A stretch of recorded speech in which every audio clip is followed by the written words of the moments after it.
Gusto mo na rin ba maging EMT? Alamin ang mga trainings, requirements na mga kailangan.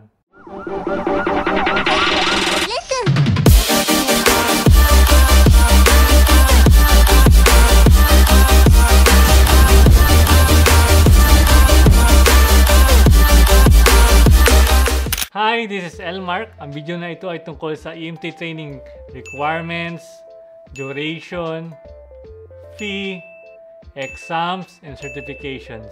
Una, what is EMT? Sa mga hindi pa nakapanood ng aking previous videos, ang EMT or Emergency Medical Technicians ay training individuals na ipangunahing trabaho ay rumisponde sa mga medical, trauma, at iba pang emergency sa labas ng ospital. Next is training. Marami na rin nagkakandak ng EMT training sa Pilipinas. Meron mga private institutions katulad ng LSTI or Life Support Training International or government institutions katulad naman ng DOH or Department of Health.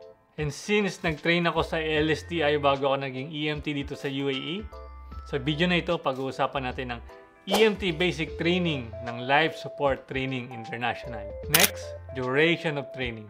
Gano'n nga ba katagal ang EMT training? Ang EMT Basic Training Package ng LSTI is around 7 weeks in duration.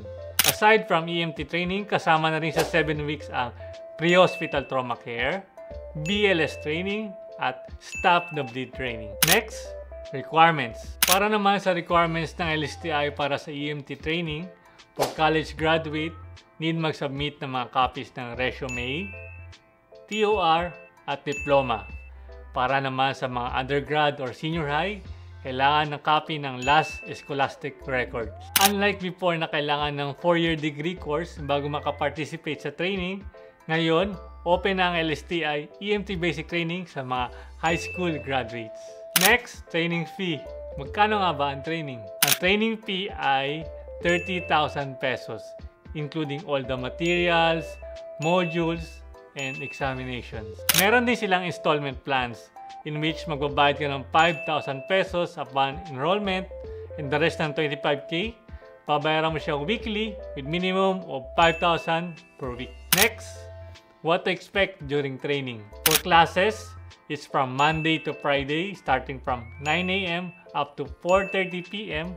with lunch break in between. Mga topics naman na mapag-aaralan sa training katulad ng patient assessment, anatomy and physiology, BLS or basic life support training, at iba't ibang trauma at medical emergencies. With regards naman sa exams, mayroong final exams at the end of the training. Ang final exams ay may 2 types of exams. Ang una is ang written exam. Ang written exam ay mayroong 170 items na multiple choice, may 50 items na enumeration, at 3 short answers with 3 cases or scenario. Para naman sa practical exam, meron itong 7 skill station. 3 stations para sa BLS ng infant, child, and adult.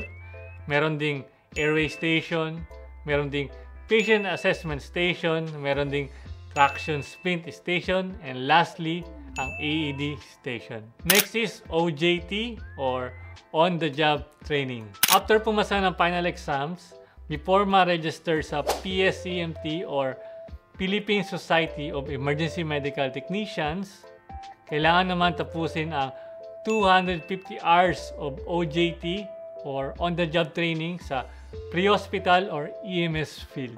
Ang mga students ay given 1 year to finish their 250 hours of OJT.